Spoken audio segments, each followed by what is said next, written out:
Do you really believe you could just uproot your parents and move them into our home without even consulting me first? I asked, my voice trembling with a mix of anger and disbelief. Ryan, my husband of 6 years, glanced up from his laptop with a smirk that had become all too familiar and despised. "Oh, Amelia, don't be so dramatic," he replied. "It's just for a while, and besides, it's not like you have a say in this." His words struck me like a slap in the face. This house, a charming 2-story nestled in a quiet suburb, wasn't just any house. It was the home my grandparents had left me. It was the place where I had envisioned raising our son, Lucas, away from the toxicity of Ryan's family. "You do remember that this house is in my name, right?" I retorted, my hands clenched into fists at my sides. Ryan's expression faltered, his smugness giving way to uncertainty. Just as our 2-year-old Lucas toddled into the room, I forced a smile for his sake. He was blissfully unaware of the tension. "I'm not okay with this, Ryan. Your parents have never respected me or our space. Why now?" I struggled to keep my voice steady. Ryan shrugged indifferently, stoking my frustration. "Their family, Amelia. You wouldn't understand." The word family echoed in my mind mockingly. My own family, who ran a small but beloved coffee shop in town, had always been my sanctuary. The doorbell rang, interrupting our standoff. Through the peephole, I saw them. Ryan's parents, suitcases in tow, ready to invade our lives. "Fine, Ryan, let them in. But this isn't over," I hissed, handing Lucas to him before opening the door. "Amelia, darling," cried Ryan's mother, sweeping past me without a second glance. His father followed, a stern man who had barely acknowledged me since our wedding day. As they settled in, making themselves comfortable in my living room, I felt a sense of intrusion that was all too familiar. This was just the beginning, I realized. But as I watched them, something within me shifted. I was done being the compliant daughter-in-law bending to their whims. Retreating to the kitchen, my mind raced. This was my home, my sanctuary, and I was ready to fight for it. The following days turned into a blur of unwelcome changes. Ryan's mother, Elaine, had a way of making her presence known in the most suffocating manner. She rearranged my kitchen, criticized my parenting, and treated our home as if it were her own. "Lucas shouldn't be eating that, Amelia. It's not healthy," Elaine chided one morning as I prepared Lucas's breakfast. Returning a sharp retort, I felt the familiar sting of her judgment. "He's fine, Elaine. It's just cereal," I sighed, shaking my head. "In our house, we believe in a proper diet. You really should learn." Her comments were like needles, each one pricking at my patience. Ryan, as usual, was of no help, buried in his work and oblivious to the growing tension. One evening, as I put Lucas to bed, Elaine barked into his room. "He's still not sleeping through the night. You must be doing something wrong." Her words were a slap in the face, undermining my efforts as a mother. "I'm doing the best I can," I snapped, unable to contain my frustration. "Your best isn't good enough. Maybe if you had a real job and some structure in your life," she retorted. I felt the surge of anger. "This is my house, Elaine. You're a guest here. Don't forget that." Her laugh was cold and dismissive. "Oh dear, Ryan never mentioned how delusional you are. This is his house too, and as his mother, I have every right to be here." The following day, I reached my breaking point. I found Elaine in Lucas's room, going through his drawers. "What do you think you're doing?" I demanded, my voice trembling with anger. "I'm just organizing." "This room is a mess," she replied, not even bothering to look at me. "That's it. I want you out of my house now," I exclaimed, feeling a mix of fury and desperation. Elaine turned to face me, her expression one of mock surprise. "Your house? Oh, sweetie, you're just the wife. This is Ryan's house too, and he wants us here." I stormed out of the room, my mind racing with 1,000 thoughts. Ryan's betrayal, Elaine's intrusiveness, the way they dismissed my feelings. It was all too much.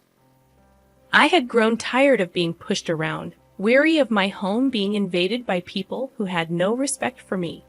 That night, as I lay in bed, a plan began to form in my mind. I was going to take back control of my life, my home, and my son's future. Ryan and his parents had crossed a line, and it was time for them to learn that I wasn't going to be their doormat any longer. The fight was just beginning, and I was ready. A few days later, Ryan dropped a bombshell during an already tense dinner. My parents need to stay with us longer. Their house is undergoing renovations, he said nonchalantly, as if it were the most natural thing in the world. I felt my blood boil. Longer, Ryan? We never discussed them staying in the first place, I objected. He shrugged, avoiding my gaze. It's just for a few more weeks. What's the big deal?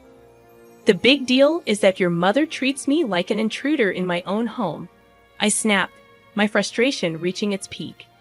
Elaine, overhearing our conversation, chimed in with her usual condescending tone. Amelia, you're overreacting. We're family. You should be more accommodating. Their words echoed in my mind, fueling a growing resolve. I wasn't going to let them walk all over me anymore. It was time to fight back. The next morning, I called my brother Alex, who had always been my confidant.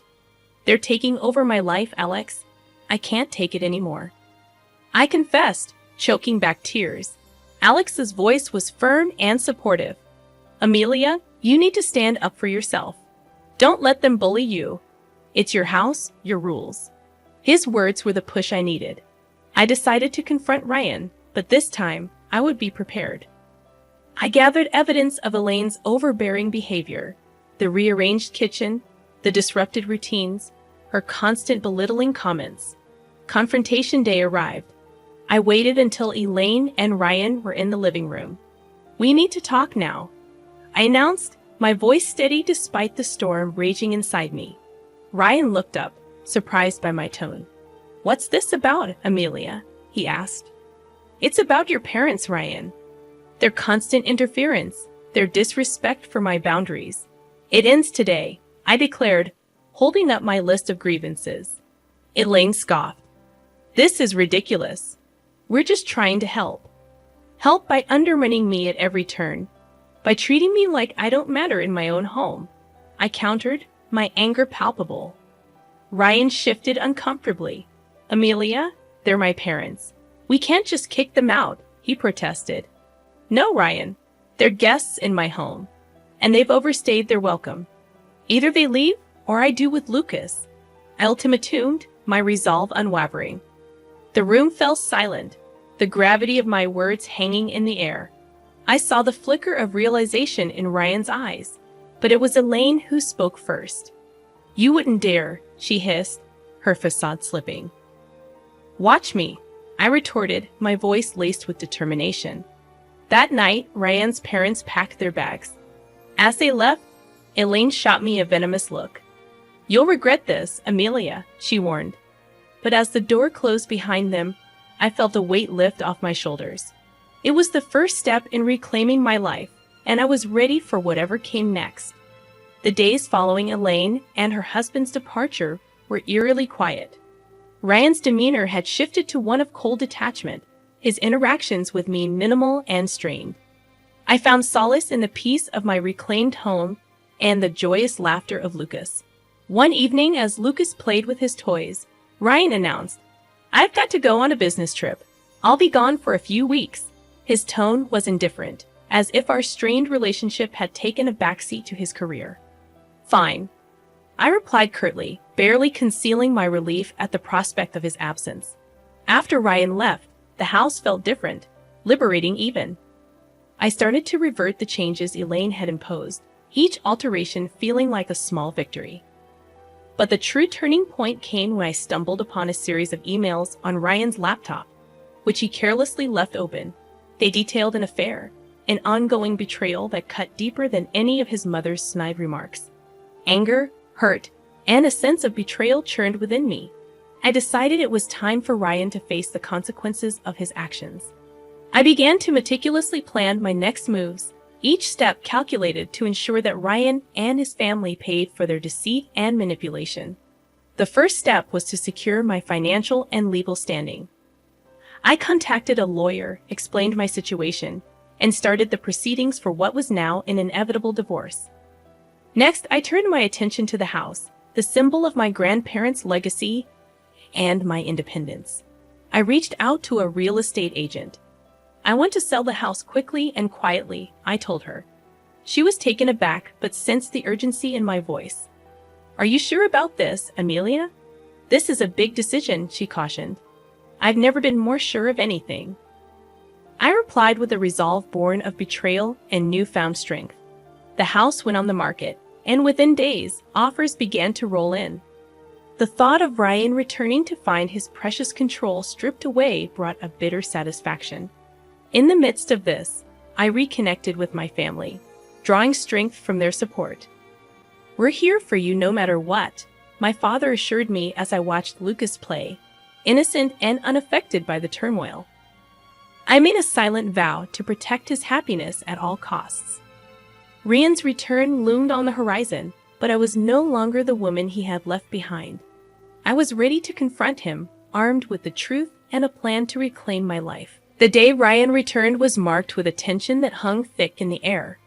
I had rehearsed this moment in my mind, envisioning every possible outcome.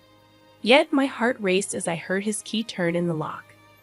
Amelia, I'm home, Ryan called out, his voice echoing through the now unfamiliar space. I emerged from the kitchen, my posture rigid.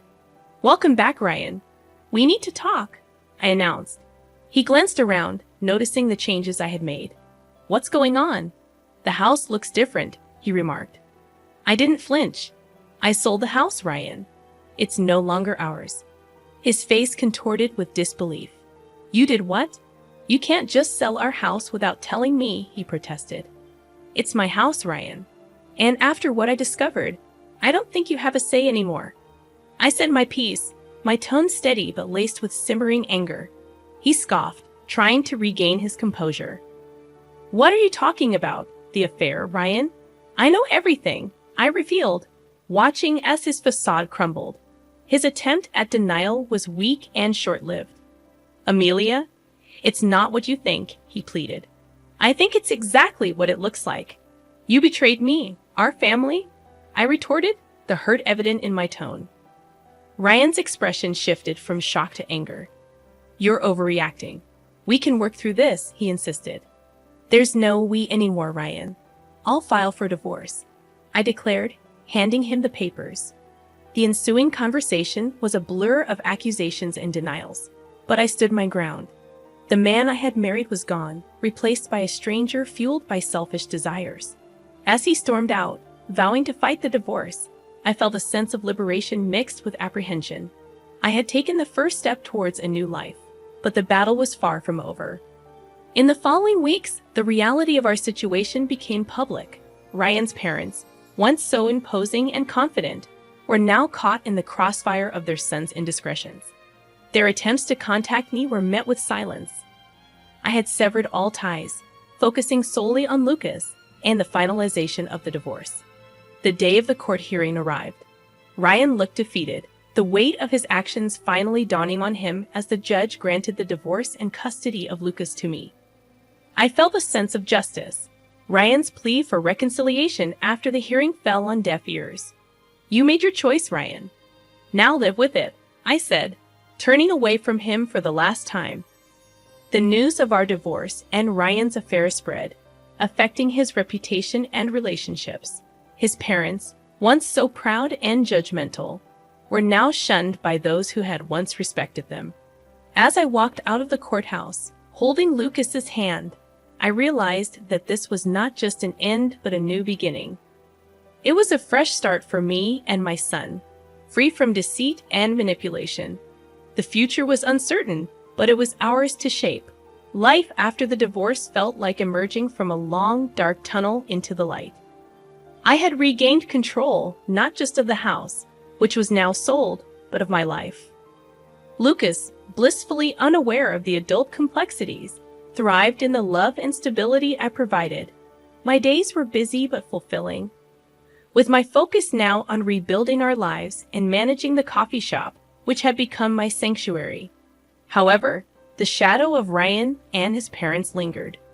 One day, as I was closing the shop, Ryan appeared, looking disheveled and desperate, a stark contrast to the composed man I had once known. "Amelia, please, I need to talk to you," he pleaded, his eyes searching mine for a hint of the compassion that once existed. I hesitated, the sight of him stirring a mix of emotions. "What do you want, Ryan?" I asked, my voice tinged with embarrassment. "I can't afford the alimony and child support. I lost my job because of the scandal, and my parents, they broke too," he confessed. His words were like a cold splash of reality. "That's not my problem, Ryan. You made your choices, and now you have to face the consequences," I said firmly, closing the chapter of our shared past for good. As I walked away, leaving Ryan standing alone, I felt a sense of closure. The journey had been painful, filled with betrayal and heartache, but it had led me to a place of strength and independence. Life moved on. Lucas grew, his laughter and curiosity filling our home with joy. The coffee shop flourished, becoming a hub of warmth and community. As for me, I found contentment in the simple pleasures, the smell of fresh coffee, the sound of Lucas's giggles, and the support of friends and family. Ryan and his parents became distant memories, their legacy a cautionary tale of the consequences of betrayal and selfishness. My journey had taught me the power of resilience and the importance of standing up for oneself. As I locked the shop that evening, I looked up at the sky, its hues of orange and pink signaling the end of another day. I smiled, holding Lucas's hand tightly. Our future was uncertain, but it was bright. We were moving forward, one step at a time, into a new chapter of our lives.